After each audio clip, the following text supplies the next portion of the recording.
अस्सलाम वालेकुम, this is नी विजिया ज़ैनो। Welcome to aspirants channel. पिछले वीडियो लेक्चर में हमने एंजाइम्स के टॉपिक के बारे में पढ़ा था, जिसमें हमने टोटली जो एंजाइम का स्ट्रक्चर है उसको किस तरह से टाइप्स में डिवाइड किया जाता है, किनकी बेसिस पे उनकी रिएक्शन के किन सबस्ट्रेट पे वो एक्ट कर रहा है उसकी बेसिस पे, और जो एंजाइम्स के मॉडल है उनको हमने डिस्कस किया था विद एक्सरसाइज।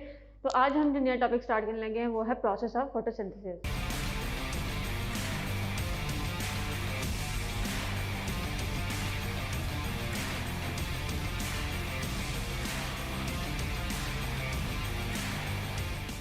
तो अगर हम जो फोटोसिंथेसिस है उसको अगर हम डिफाइन करें, जो फोटोसिंथेसिस का प्रोसेस है, अगर इसका नेम अगर हम देखें, इसका नेम है photosynthesis. Photo mean light and synthesis mean synthesise, मतलब लाइट की प्रेजेंस में जो चीज़ सिंथेसाइज हो रही है उस ओवरऑल प्रोसेस को हम क्या बोल रहे हैं, फोटोसिंथेसिस। ठीक है। तो अगर हम इसकी डेफिनेशन की बात करें तो हम इसकी दो डेफिनेशन को डिस्कस करेंगे। एक का हम सिंपल डेफिनेशन कहते हैं कि ऐसा प्रोसेस, ऐसा रिडॉक्स प्रोसेस, ठीक है, जिसमें ऑक्सीडेशन भी हो रही है और रिडक्शन भी हो रही है। यहाँ पे जो कार्बन डाइऑक्साइड है जो कि ऑक्सीडाइज फॉर्म में है, वो through the process of photosynthesis क्या होता है, एक रिड्यूस फॉर्म में कन्वर्ट हो जाता है, जो कि हमारे पास क्या है, ग्लूकोज। ठीक है, एक हमारे पास ये डेफिनेशन होगी। सेकंड अगर डेफिनेशन की बात करें तो फोटोसिंथेसिस का प्रोसेस हमारे पास एक ऐसा प्रोसेस है जिसके अंदर कन्वर्जन होती है एनर्जी प्योर मॉलिक्यूल्स को इनटू एनर्जी रिच मॉलिक्यूल्स। ठीक है, एनर्जी प्योर मॉलिक्यूल्स अगर हम बात करें तो उसमें हम कार्बन डाइऑक्साइड एंड वाटर, ठीक है, क्योंकि फोटोसिंथेसिस के प्रोसेस में जो हमारे पास रिएक्टेंट्स होते हैं उनमें हमारे पास कार्बन डाइऑक्साइड एंड वाटर होता है, जो कि कन्वर्ट होते हैं इनटू एनर्जी रिच मॉलिक्यूल, जो कि क्या है हमारे पास, ग्लूकोज। तो फोटोसिंथेसिस का अगर हम प्रोसेस डिफाइन करें तो हम दो तरीके से डिफाइन कर सकते हैं। ठीक है, एक हमारे पास है कि एनर्जी पुअर मॉलिक्यूल्स को कन्वर्जन होती है एनर्जी रिच मॉलिक्यूल्स में, और दूसरा क्या है कि ऑक्सीडाइज फॉर्म जो होती है कार्बन डाइऑक्साइड की वो कन्वर्ट हो जाती है इनटू रिड्यूस फॉर्म। अब ये जो ओवरऑल फोटोसिंथेसिस का प्रोसेस हो रहा होता है उसमें जो हमारे पास जो वाटर है वो क्या होता है, एक रिड्यूसिंग एजेंट होता है, ठीक है, जो कि ऑक्सीडाइज होता है, जो कि ऑक्सीडाइज होके क्या करता है, ऑक्सीजन में कन्वर्ट होता है ड्यूरिंग दिस प्रोसेस। ठीक है, उसके बाद जो एक्स्ट्रा एनर्जी होती है जो कि इस प्रोसेस में ऑब्जर्व होती है फ्रॉम द सनलाइट, वो कौन ऑब्जर्व करते हैं, फोटोसिंथेटिक पिगमेंट। और जो फोटोसिंथेसिस का प्रोसेस है उसको हम देखेंगे कि किस तरह से जो एक फोटोसिंथेसिस का प्रोसेस है कहाँ से स्टार्ट होता है, कौन से पिगमेंट्स इसको प्लांट्स के अंदर कौन से ऐसे स्ट्रक्चर्स हैं जो लाइट को ऑब्जर्व करते हैं, फिर उस लाइट से जो उनको एनर्जी मिलती है, किस तरह से वो फोटॉन्स इलेक्ट्रॉन्स एक्साइट होते हैं, और पूरा एक प्रोसेस होता है जिससे जो ऑक्सीडाइज फॉर्म है वो कन्वर्ट होती है into reduce form. Mechanism study करने से पहले हम देख लेते हैं कि जो हमारे पास सिंपलर एक फोटोसिंथेसिस की हमारे पास जो इक्वेशन है, ठीक है, कि जहाँ पे हमने भी डिस्कस किया कि जो एनर्जी पुअर मॉलिक्यूल्स होते हैं कन्वर्ट होते हैं इनटू एनर्जी रिच मॉलिक्यूल, या फिर जो हमारे पास कार्बन डाइऑक्साइड है ऑक्सीडाइज फॉर्म में प्रेजेंट होती है और वो कन्वर्ट होती है इनटू रिड्यूस फॉर्म। तो जो हमारे पास फोटोसिंथेसिस की ओवरऑल इक्वेशन है वो हमारे पास क्या है कि हमारे पास 6 कार्बन डाइऑक्साइड के मॉलिक्यूल्स यूज होते हैं प्लस 6 वाटर के मॉलिक्यूल्स, और ये मिलके with the help of the solar energy और लाइट एनर्जी ये कन्वर्ट कर देते हैं कार्बन डाइऑक्साइड को इनटू रिड्यूस फॉर्म ग्लूकोज। ठीक है, C6H12O6 और प्लस हमारे पास क्या रिलीज होती है फोटोसिंथेसिस के प्रोसेस में, मेन जो क्या है हमारे पास ऑक्सीजन। इन्वायरमेंट के अंदर जो ऑक्सीजन हमारे पास है वो किस प्रोसेस हो रही है, टू द फोटोसिंथेसिस, जो कौन कर रहे हैं, प्लांट्स कर रहे हैं। अगर जो हमारे पास फोटोसिंथेसिस का प्रोसेस उसके मैकेनिज्म की बात करें, कि जब हमने बोला कि जो प्लांट्स हैं वो जो है लाइट को क्या करते हैं, ऑब्जर्व करते हैं, सोलर लाइट को, लाइट एनर्जी को, और फिर वहाँ से फोटॉन इलेक्ट्रॉन्स एक्साइट होते हैं और प्रोसेस स्टार्ट होता है।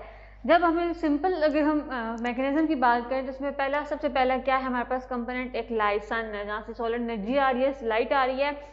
प्लांट्स के अंदर जो हमारे पास एक होता है, हम क्लोरोफिल प्रेजेंट होता है, ठीक है, उस क्लोरोफिल में हमारे पास एक स्पेशलाइज्ड हमारे पास होते हैं स्ट्रक्चर थाइलाकाइड, ठीक है, जिनके अंदर क्या होते हैं, स्पेशल सेंटर्स होते हैं जो पिगमेंट्स होते हैं, जिनको आगे हम डिस्कस करेंगे कि किस तरह से कौन सा पिगमेंट लाइट को ऑब्जर्व करता है, फिर लाइसेस होती है, वो जो इलेक्ट्रॉन्स एक्साइट होकर कैसे ट्रैवल करते हैं।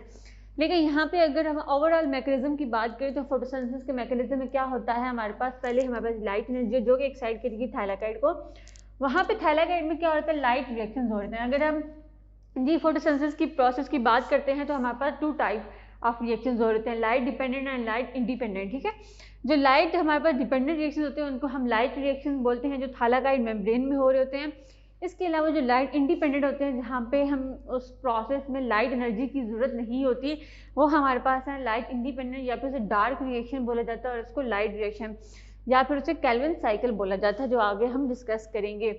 तो ओवरऑल मैकेनिज्म क्या है कि हमारे पास लाइट रिएक्शन है जिनमें हमारे पास क्या हुआ कि लाइट एनर्जी ऑब्जर्व हुई, वाटर की फोटोलाइसिस हुई, ठीक है, और उसके अलावा भी हमारे साथ लगा सारे कोई रिएक्शन हुए, और इस लाइट रिएक्शन से जो हमारे पास ATP और NADP प्रोड्यूस हो रहे हैं वो आगे जाके यूज होते हैं लाइट इंडिपेंडेंट रिएक्शन में, ठीक है।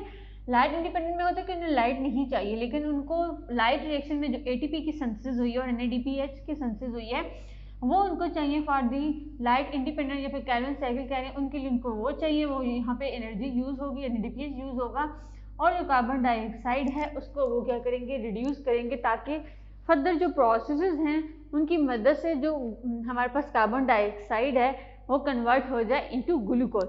अगर जो हम one by one light reaction और हमारे पास जो डार्क रिएक्शन है उनको डिस्कस करते हैं, पहले हम देखते हैं लाइट रिएक्शन। लाइट रिएक्शन की जब हम बात करते हैं तो लाइट रिएक्शंस को हम दो में डिवाइड करते हैं, one is the non cyclic and other is the cyclic, ठीक है। नॉन साइक्लिक की जब हम बात करेंगे तो आप उसको पहले नाम बता दो कि उसको नॉन साइक्लिक भी बोला जाता है और उसको जी स्कीम भी बोला जाता है, क्योंकि जिस तरह से जो इलेक्ट्रॉन्स की और प्रोटॉन्स की मूवमेंट है उससे जो इसकी शेप होती है, जिस तरह से वो इलेक्ट्रॉन ट्रांसफॉर्म चेंज चल रही हो, ये फोटो सिस्टम्स अरेंज हैं इसकी फॉर्म में जिस तरह से अरेंज है, इसकी अरेंजमेंट की वजह से जो एक शेप इसकी आती है इसकी वजह से इसको जी स्कीम भी बोला जाता है। उसके बाद लाइट रिएक्शन में हमने पहले पढ़ा है पहले नॉन साइक्लिक को डिस्कस करेंगे, नॉन साइक्लिक फोस्फोडाइलेशन, ठीक है।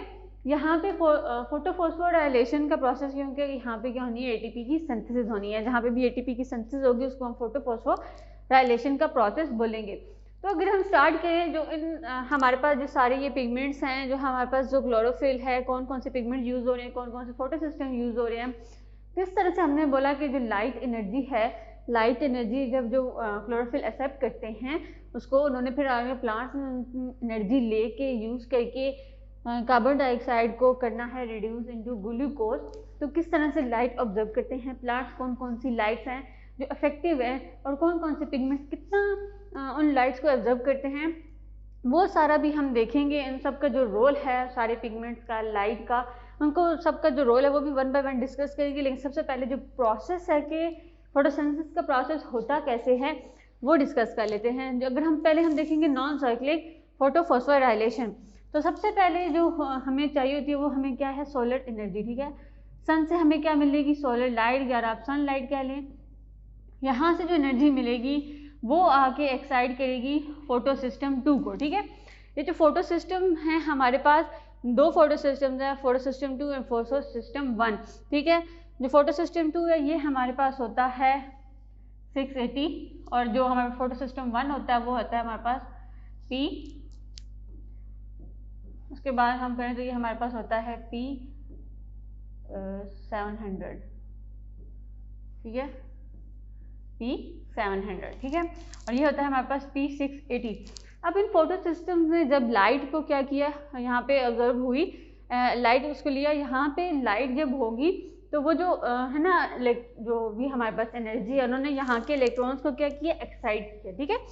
फोटो सिस्टम 2 में जो थे इलेक्ट्रॉन उनको एक्साइट किया, वो एक्साइट किए तो वो मूव करना शुरू कर देंगे उनका अबव स्टेट, ठीक है। तो यहाँ पे होता है प्राइमरी इलेक्ट्रॉन एक्सेप्टर, यहाँ से जो इलेक्ट्रॉन्स हैं वो मूव करेंगे to the primary electron acceptor. तो यहाँ पे फोटो सिस्टम में क्या हो जाएंगे, होल्स प्रोड्यूस हो जाएंगे, ठीक है। यहाँ से जिस तरह से इलेक्ट्रॉन्स मूव करेंगे तो यहाँ पे कुछ होल्स क्रिएट हो जाएंगे। अब उन होल्स को फिल करने के लिए जो इलेक्ट्रॉन्स आएंगे वो आएंगे वाटर से, क्योंकि हमारे पास जो वाटर हम यूज़ हुआ है वो लाइट एनर्जी की, जब भी लाइट एनर्जी होती है उसकी प्रेजेंस में जो वाटर होता है उसकी लाइसिस हो जाती है, ठीक है। तो यहाँ पे जो वाटर की लाइसिस हो रही है उसको हम फोटोलाइसिस बोलते हैं, क्योंकि फोटोलाइसिस इस वजह से बोलते हैं क्योंकि लाइट की प्रेजेंस में उस वाटर की लाइसिस हो रही है। तो यहाँ पे जो हमारे पास हाइड्रोजन के जो हमारे पास आयंस और कुछ इलेक्ट्रॉन्स रिलीज होंगे वो जाके जो फोटो सिस्टम 1 में होल्स क्रिएट हुए हैं उनको फिल करेंगे, ठीक है। अब यहाँ से जो इलेक्ट्रॉन्स मूव हुए हैं वो जो हमारे पास प्राइमरी इलेक्ट्रॉन रिसेप्टर है फोटो सिस्टम 2 के ऊपर, वहाँ पे जाएंगे, वहाँ से फिर उनकी एक इलेक्ट्रॉन ट्रांसपोर्ट चेन चलेगी, जहाँ से वो मूव करते हुए क्या करेंगे, प्लास्टोक्विनिन से फिर साइटोक्रोम में आएंगे। साइटोक्रोम हमारे पास दो तरह के होते हैं, एक साइटोक्रोम B6 है हमारे पास, दूसरा हमारे पास साइटोक्रोम F है, ठीक है। जिस तरह से इलेक्ट्रॉन्स मूव कर रहे हैं प्लास्टोक्विनिन से साइटोक्रोम से, देन मूव करेंगे प्लास्टोक्विनिन, लेकिन जैसे ही यहाँ से इलेक्ट्रॉन्स जो है मूव कर रहे हैं प्लास्टोक्विनिन से साइटोक्रोम में, ठीक है, तो यहाँ से ये जो साइटोक्रोम है, यहाँ से ये जो है इलेक्ट्रॉन्स को मूव तो करवा रहे हैं, मतलब ये इलेक्ट्रॉन्स को फ्लो करवाने का एक पाथ है। साथ ही साथ यहाँ पे क्या होता है, जो साइटोक्रोम्स हैं वो हाइड्रोजन ग्रेडियंट प्रोड्यूस कर देते हैं, ठीक है। हाइड्रोजन जो प्रोटॉन ग्रेडियंट, आप बोले प्रोटॉन ग्रेडियंट किस तरह से करते हैं कि जो स्ट्रोमा के अंदर हमारे पास हाइड्रोजन या प्रोटॉन प्रेजेंट होते हैं उनकी मूवमेंट कर देते हैं इनटू द इनवर्ट, ठीक है। तो यहाँ से जो प्रोटॉन ग्रेडियंट है वो इनवर्ट प्रोड्यूस होना शुरू हो जाता है। जब यहाँ पे प्रोटॉन ग्रेडियंट प्रोड्यूस होगा, ठीक है, ये भी जो हमारे पास है हाइड्रोजन के, तो यहाँ पे साइटोक्रोम ने हमारे पास क्या किया, एक प्रोटॉन ग्रेडियंट क्रिएट कर दिया। तो अब वहाँ से क्या होगा, ये प्रोटॉन जाके हम एक एंजाइम है एटीपी सेंथेज, उसको क्या करेंगे, जाके एक्साइट करेंगे। तो यहाँ पे इस तरह से कुछ स्ट्रक्चर होता है हमारे पास एटीपी सिंथेज का, ठीक है। तो यहाँ पे through the process of the कीमियोसिस, through the process of the कीमियोसिस क्या होगा, एटीपी सिंथेज को क्या करेंगे, एक्टिवेट करेंगे, और थ्रू द प्रोसेस ऑफ कीमियोसिस क्या होगा, यहाँ पे एटीपी जनरेट होगी। एटीपी कैसे जनरेट होगी, ADP+1 फॉस्फेट, ठीक है। तो बनाएंगे हमारे पास ATP। तो ये जो हमारे पास साइटोक्रोम्स हैं वो सिर्फ जो इलेक्ट्रॉन का एक पाथवे है मूव करने का, वही नहीं बल्कि हाइड्रोजन ग्रेडियंट भी जो थाइलाकॉइड की इनर स्पेस है वहाँ पे क्रिएट करते हैं, जो जाके एटीपी सिंथेज को क्या करते हैं, एक्साइट करते हैं, और वहाँ पे एटीपी की जनरेशन होती है। और साथ ही साथ ये जो हमारे पास प्रोटॉन ग्रेडियंट होते हैं, इन आयंस की मूवमेंट भी क्या करते हैं, दोबारा से स्ट्रोमा में मूव करवा देते हैं, ठीक है। जो हमारे पास प्रोटॉन्स हैं इनकी मूवमेंट क्या कर देते हैं, इनर स्पेस से मूव कर देते हैं दोबारा स्ट्रोमा में with the help of the कीमियोसिस या एटीपी सिंथेज का जो प्रोसेस हो रहा है, ठीक है। यहाँ तक आपको बात समझ आ गई कि जो इलेक्ट्रॉन्स हैं वो फ्लो कर रहे हैं, ठीक है। यहाँ पे जो फोटो सिस्टम 1 था, वहाँ पे जब लाइट पड़ी तो यहाँ पे जो इलेक्ट्रॉन्स थे एक्साइट हुए और वो मूव किए to the primary electron acceptor then the plastoquinone cytochrome. तो यहाँ पे जो होल्स क्रिएट हुए थे उनको फिलअप किया वाटर के मॉलिक्यूल्स ने, ठीक है, इलेक्ट्रॉन्स ने। उसके बाद जिस तरह से साइटोक्रोम से हुआ तो यहाँ पे एटीपी की जनरेशन हुई, ठीक है। उसके बाद इलेक्ट्रॉन्स मूव करते आ रहे हैं। फोटो सिस्टम 1 पे जब भी लाइट एनर्जी पड़ती है तो यहाँ पे भी क्या होगा, इलेक्ट्रॉन्स एक्साइट होंगे। इलेक्ट्रॉन्स एक्साइट हुए, वो मूव किए to the primary electron acceptor at the photosystem 1, ठीक है। जब वहाँ पे वो हुए, यहाँ पे क्या हुआ, फिर दोबारा से होल्स क्रिएट हुए हैं, ठीक है। यहाँ पे जो होल्स जनरेट हुए हैं, ये जो क्रिएट हुए हैं, उनको फिलअप करेंगे वो वाले इलेक्ट्रॉन जो इस इलेक्ट्रॉन ट्रांसपोर्ट चेन से मूव करते आ रहे हैं फ्रॉम द फोटो सिस्टम 2। यहाँ पे एक क्वेश्चन हो सकता है कि फोटो सिस्टम 2 के अंदर जो होल्स होते हैं, जब भी लाइट एनर्जी पड़ती है, फोटॉन जो मूव करते हैं, तो वहाँ पे जो होल्स क्रिएट होते हैं उनको कौन फिलअप करता है, कौन से इलेक्ट्रॉन्स करते हैं, तो वो करते हैं तो फोटोलाइसिस, ठीक है, हाइड्रोजन वाटर के इलेक्ट्रॉन। उसके बाद जो हम देखते हैं कि जो फोटो सिस्टम 1 है, जब उस पर लाइट एनर्जी पड़ती है और वहाँ पे जो होल्स क्रिएट होते हैं उनको कौन फिलअप करता है, उनको फिलअप करते हैं वो वाले इलेक्ट्रॉन जो आ रहे हैं हमारे फोटो सिस्टम 2 से। तो उन्होंने क्या किया, यहाँ पे होल्स फिल किए और यहाँ से जो हमारे पास एक्साइटेड हुए इलेक्ट्रॉन वो मूव करेंगे टू द फेरिडोक्सिन, ठीक है। इसी तरह से मूव करते हुए यहाँ पे वो क्या करेंगे, NADP को रिड्यूस कर देंगे इनटू NADPH, ठीक है। अब हमारे पास फोटो सिस्टम 2 से फोटो सिस्टम 1 की तरफ आते हुए ATP भी जनरेट हो गई। फोटो सिस्टम 1 से फिर जब इलेक्ट्रॉन्स मूव हुए, इलेक्ट्रॉन ट्रांसपोर्ट से दूसरी चली, तो हमारे पास NADP से NADPH भी प्रोड्यूस हो गया। तो अब ये दो ATP भी हो गया, NADPH भी हो गया। तो ये दोनों फिर लाइट रिएक्शन से कहाँ जाएंगे, to the light independent reaction, जहाँ पे क्या होना है कि कार्बन डाइऑक्साइड रिड्यूस होना है, ठीक है। तो ये था हमारे पास नॉन साइक्लिक, जिसमें इलेक्ट्रॉन्स मूव करते हैं, ठीक है। और इलेक्ट्रॉन्स मूव करते हैं from photosystem 2 to photosystem 1, साथ में ATP की जनरेशन होती है और यहाँ पे जो NADPH और ATP बनता है वो आगे मूव करते हैं टू दी नेक्स्ट साइकिल, जहाँ हम केल्विन साइकिल बोले, ठीक है। ये था हमारे पास नॉन साइक्लिक। नॉन साइक्लिक ये कि हमें कोई साइकिल नहीं चल रहा, ये मूव किए जा रहे हैं from one system to another system. आगे हम इसका देखते हैं कि जो हमारे पास साइक्लिक पाथवे है वो इससे किस तरह से डिफर करता है। नेक्स्ट है हमारे पास साइक्लिक फोटोफॉस्फोराइलेशन, ठीक है। साइक्लिक का क्या मतलब है कि ये एक साइकिल की फॉर्म में पढ़ेंगे। यहाँ पे अगर आप इस तरह से एक डायग्राम में देख रहे हैं कि आपको यहाँ पे जो एक्टिव नज़र आ रहा है वो फोटो सिस्टम 1 नज़र आ रहा है, लेकिन जो फोटो सिस्टम 2 है वो एक्टिव नहीं है, मतलब वो इसमें पार्टिसिपेट नहीं कर रहा। अब जो नॉन साइक्लिक हमने नॉन साइक्लिक पढ़ा वो तो क्या कर रहा है, ATP को भी जनरेट कर रहा है और NADPH को भी कर रहा है। तो साइक्लिक फोस्फोराइलेशन क्यों होता है, ठीक है। तो जब कभी ऐसा हो कि हमारे पास जो एटीपी की नीड है वो अकॉर्डिंग टू द डिमांड पूरी ना हो रही हो, तो वहाँ पे प्लांट्स क्या करते हैं कि फिर वहाँ पे NADPH की अगर क्वांटिटी ज़्यादा और ATP की डिमांड ज़्यादा हो लेकिन उसकी क्वांटिटी कम हो, तो क्या करते हैं ATP को जनरेट करना ज़्यादा शुरू कर देते हैं। तो फिर क्या होता है कि जब भी इलेक्ट्रॉन जो है लाइट एनर्जी फोटोसिस्टम 1 पे आती है, यहाँ पे इलेक्ट्रॉन एक्साइट होते हैं प्राइमरी रिसेप्टर के बाद फिरोडॉक्सिन के बाद वो NADPH को रिडक्टेज नहीं करते, ठीक है। NADPH रिड्यूस फॉर्म नहीं बनाते बल्कि फिरोडॉक्सिन से दोबारा साइटोक्रोम कॉम्प्लेक्स की तरफ आ जाते हैं, जिनमें हमने 2 साइटोक्रोम पढ़े थे F and B6। तो मैंने आपको बताया था कि जो साइटोक्रोम कॉम्प्लेक्स है वो सिर्फ इलेक्ट्रॉन को फ्लो ही नहीं करवाते बल्कि एक्साइट करते हैं ATP सिंथेस को, जहाँ पे through the process of the कीमियोसिस क्या जनरेट होता है ATP, ठीक है, जो कि एक एनर्जी सोर्स है। यहाँ पे जो ATP जनरेट होता है, जो नेक्स्ट हमने जो लाइट इंडिपेंडेंट रिएक्शंस देखने हैं, वहाँ पे जो ATP है वो एक केमिकल एनर्जी का सोर्स है, ठीक है, for the synthesis of the glucose. और जो NADP है वो क्या होता है, एक रिड्यूसिंग पावर है, जो उसको रिड्यूसिंग पावर एज हम कह सकते हैं कि उसको रिड्यूसिंग पावर दे रही है, जो ATP है वो केमिकल एनर्जी दे रही है। तो यहाँ पे क्या होता है कि फोटोसिस्टम 1 से इलेक्ट्रॉन एक्साइट होकर प्राइमरी रिसेप्टर की तरफ फिरोडॉक्सिन से रिडक्टेज की तरफ जाने की बजाय साइटोक्रोम कॉम्प्लेक्स में आते हैं। और साइटोक्रोम कॉम्प्लेक्स का क्या है हमारे पास कि यहाँ पे वो क्या करता है, ATP को जनरेट करता है, ठीक है। ATP को जनरेट करेगा और फिर दोबारा से हमारे पास प्लाचोसाइनिन और फिर दोबारा से फोटोसिस्टम 1, इसी तरह से ये जो साइकिल है हमारे पास इस तरह से चलता रहता है। ना इसमें फोटोसिस्टम 2 इन्वॉल्व होता है, ना ही हमारे पास NADPH बनती है। तो हमारे पास साइक्लिक फोस्फोराइलेशन में जो सिर्फ एक सिस्टम इन्वॉल्व होता है वो हमारे पास है P700 और फोटोसिस्टम 1, ठीक है। तो ये हमारे पास साइक्लिक, और इस साइक्लिक फोस्फोराइलेशन में हमारे पास NADPH हमारे पास नहीं बन रहा होता, ठीक है। दूसरा अगर हम बात करें तो यहाँ पे फोटोलाइसिस भी नहीं हो रही होती, ठीक है, क्योंकि जो फोटोलाइसिस है वो यहाँ पे फोटोसिस्टम 1 के इलेक्ट्रॉन्स को फिल करने के लिए होती थी, तो फोटोलाइसिस भी यहाँ पे नहीं हो रही, ठीक है। और इस तरह से यहाँ पे अगर हम देखें कि साइक्लिक फोस्फोराइलेशन में कौन सी चीज़ें नहीं हो रही, तो यहाँ पे NADPH भी नहीं बन रहा और फोटोलाइसिस भी नहीं हो रही, लेकिन सिर्फ ATP की जो डिमांड है प्लांट्स को जो चाहिए होती है, उसकी जो नीड है उसको पूरा करने के लिए वो खुद से ही साइक्लिक फोस्फोराइलेशन स्टार्ट कर देते हैं। और जब नीड पूरी हो जाती है तो फिर then they start non cyclic phosphorylation.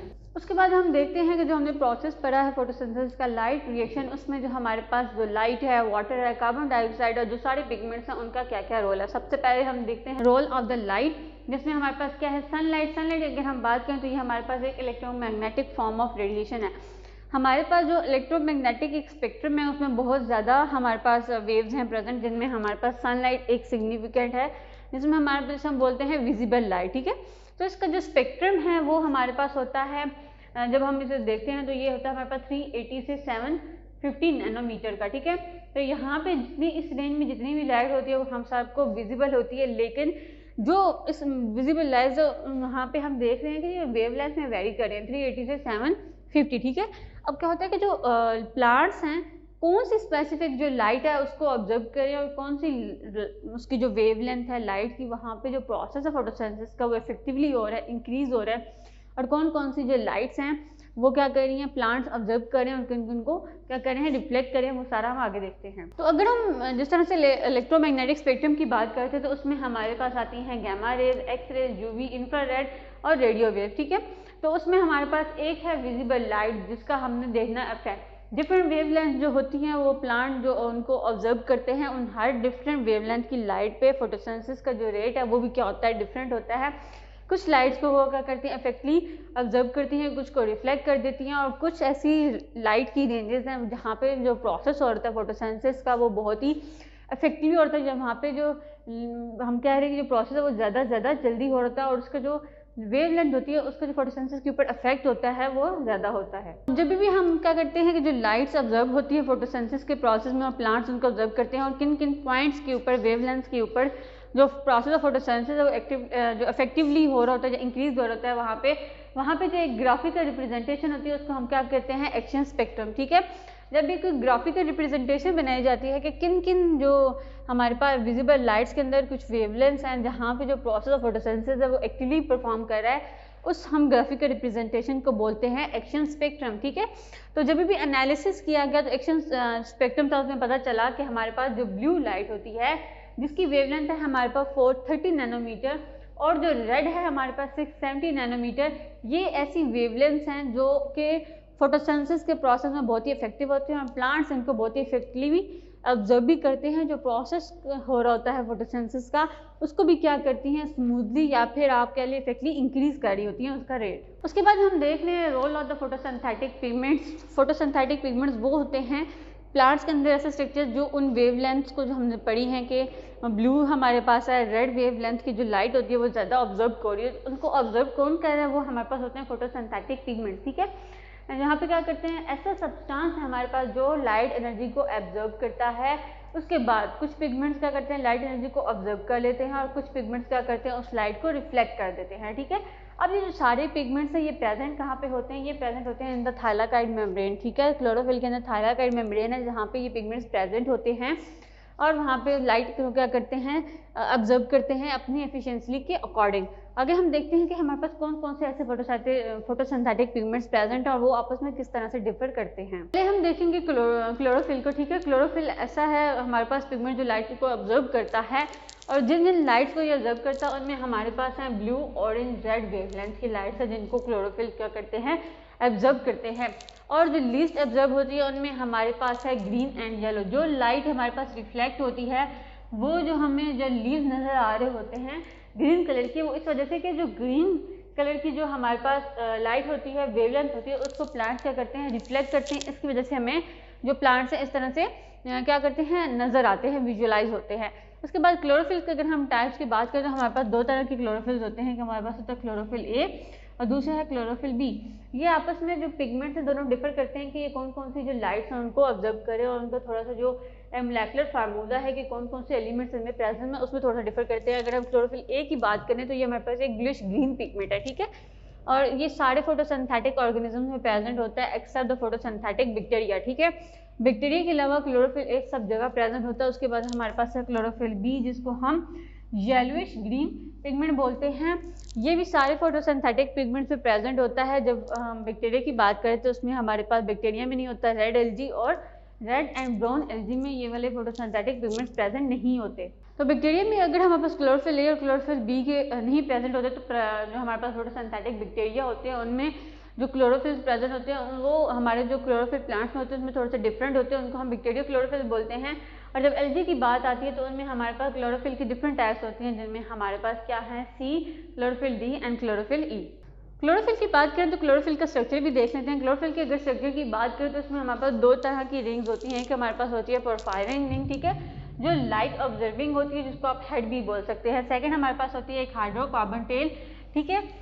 उसमें क्या होता है कि हमारे पास जो पोरफायरिन रिंग्स होती हैं उसके सेंटर में हमारे पास मैग्नीशियम एटम होता है और उसके साइड पे हमारे पास पायरोल रिंग्स होती हैं, ठीक है। अब पायरोल रिंग्स प्रेजेंट हैं और दरमियान में सेंटर में हमारे पास क्या है, मैग्नीशियम है, ठीक है। और जो हमारे पास हाइड्रोकार्बन की एक टेल होती है। अब क्या होता है कि जो हमारे पास हमने पढ़ा है chlorophyll A and chlorophyll B, main structure जो होता है उनका हेड का वो बिल्कुल सेम होता है, लेकिन जब डिफर करते हैं उनके जो प्रोफाइल रिंग्स होती हैं उनके एडिशनली बाहर कुछ हमारे पास केमिकल ग्रुप्स या फंक्शनल ग्रुप्स प्रेजेंट होते हैं। जब भी हम क्लोरोफिल ए की बात करते हैं तो उसमें हमारे पास CH3 प्रेजेंट होता है और जब क्लोरोफिल बी की बात करते हैं उसमें हमारे पास एल्डिहाइड ग्रुप प्रेजेंट होता है, ठीक है। तो क्लोरोफिल ए और क्लोरोफिल बी के अगर स्ट्रक्चर देखें तो हमारा उनका जो हमारे पास हम ये स्ट्रक्चर देख रहे हैं उसकी जो प्रोफाइलर और जो हमारे पास हाइड्रोकार्बन टेल होती है, हेड एंड टेल सेम होते हैं, जस्ट उनके जो हमारे पास पैराफाइल रिंग्स होती हैं उसके बाहर जो फंक्शनल ग्रुप्स हैं उनमें वो डिफर करते हैं। और ये क्लोरोफिल प्रेजेंट कहाँ होते हैं, लोकेशन देखी जाए, they are present in the thylakoid membrane, ठीक है। और ये सारा थाइलाकाइड मेम्ब्रेन और उसका जो स्ट्रक्चर है हमारे पास एम्बेडेड होता है, ये सारे स्टैक्स प्रेजेंट होते हैं इन द क्लोरोप्लास्ट, ठीक है। उसके बाद देखते हैं कि जो क्लोरोफिल है ए एंड बी, उनका जो मोलेकुलर फार्मूला है वो क्या है, वो किस तरह से उनके जो नंबर्स एलिमेंट्स के वो डिफर हैं। तो जब भी हम क्लोरोफिल ए और क्लोरोफिल बी की बात करते हैं तो ज़्यादातर इनके जो मोलेकुलर फार्मूला है वो पूछा जाता है। इनके बस जो एलिमेंट्स के नंबर है उनको डिफर है एलिमेंट्स में कि कौन कौन सा जो हमारे पास है हाइड्रोजन है वो 72 है, जिस तरह दूसरे में आप देखें तो वो 70 हैं। इनको याद करने का एक हमारे पास एक आसान तरीका है कि इनके हम जो मोलेकुलर फार्मूला है कि इनमें कौन कौन से एलिमेंट्स प्रेजेंट है और उन एलिमेंट्स का नंबर क्या है। इनको याद रखने का सबसे आसान तरीका ये है कि आप एक बस लाइन याद कर लें जिसमें हमारे पास क्या है, 55 कार्स हैव 72 हॉर्सेस, ठीक है, 5 ऑन नाइट्रस, 4 नीड मैग्नीशियम, या मैग्नीशियम पूरा लिख लें, ठीक है।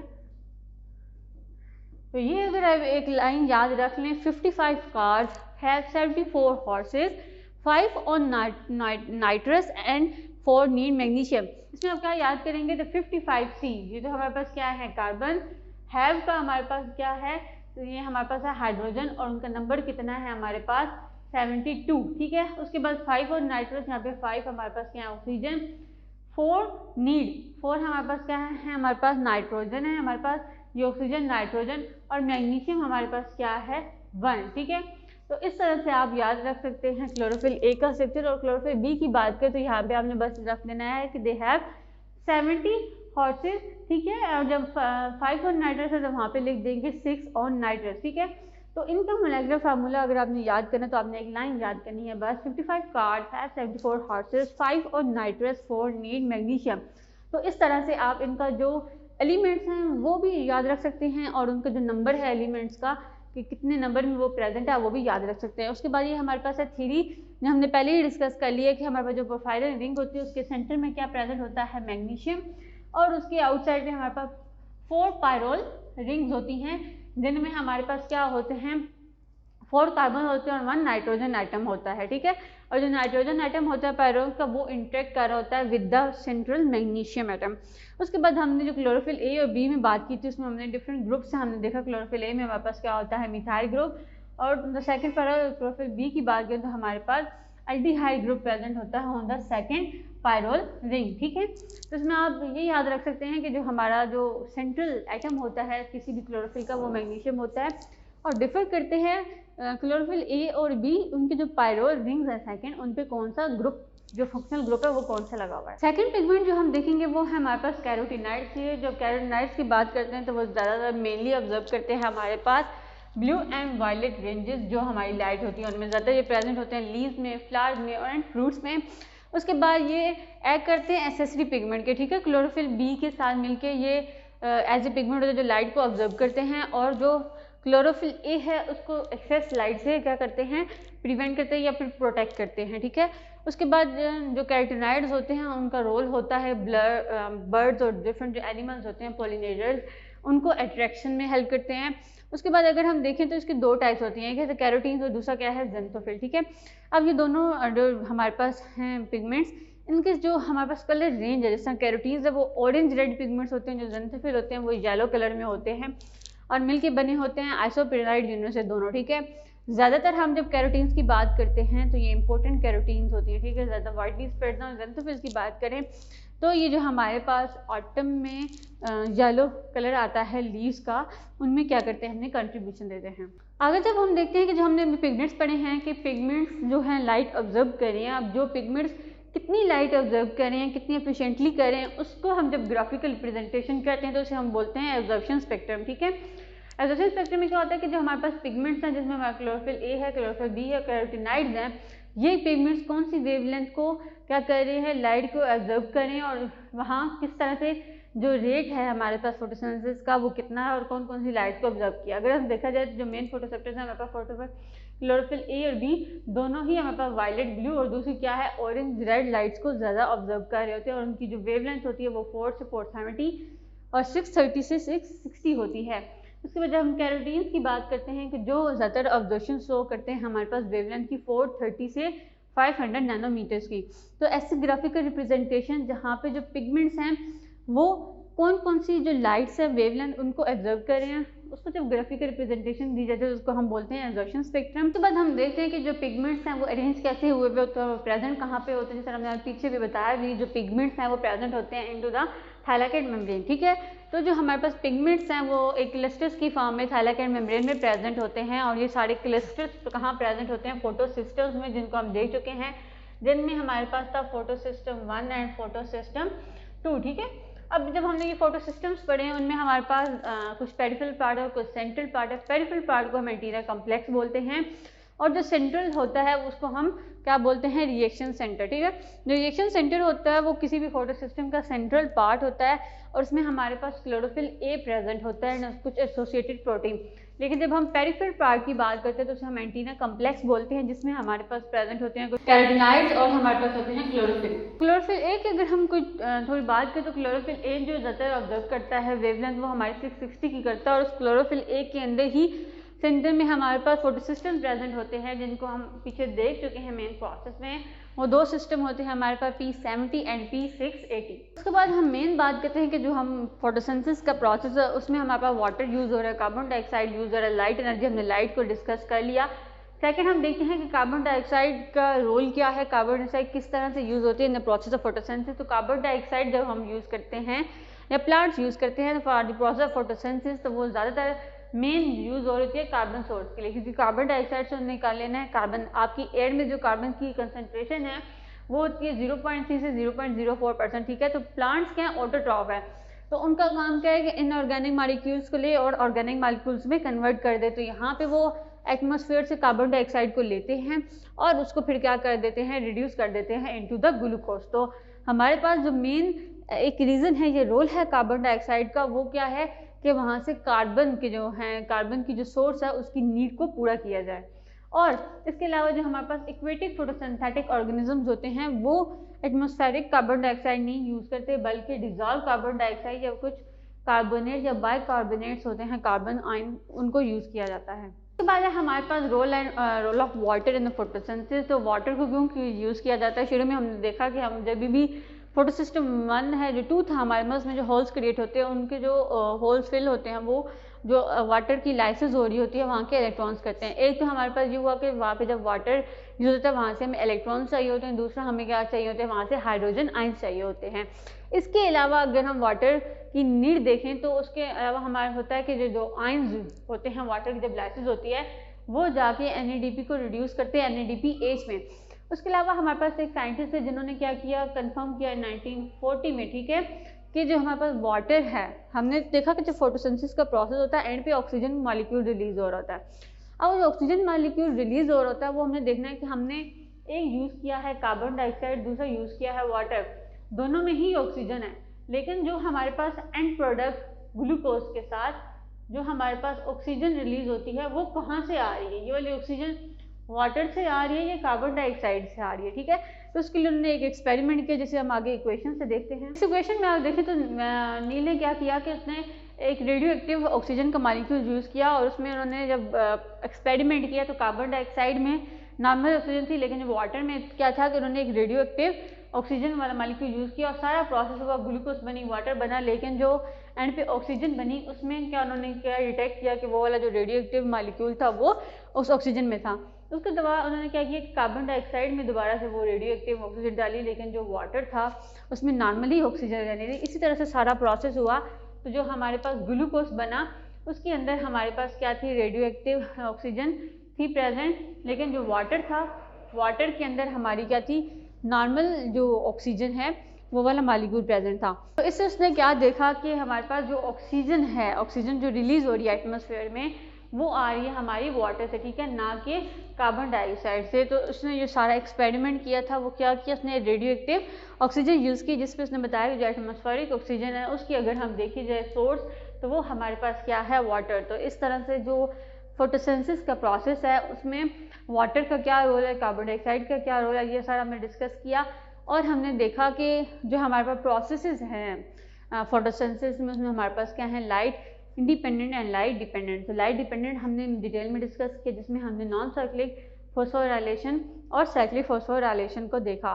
और अगले नेक्स्ट लेक्चर में हम देखेंगे जो केल्विन साइकिल है वो किस तरह से यूज़ होके हमारा क्या करता है, कार्बन डाइऑक्साइड को रिड्यूस करता है इनटू ग्लूकोज।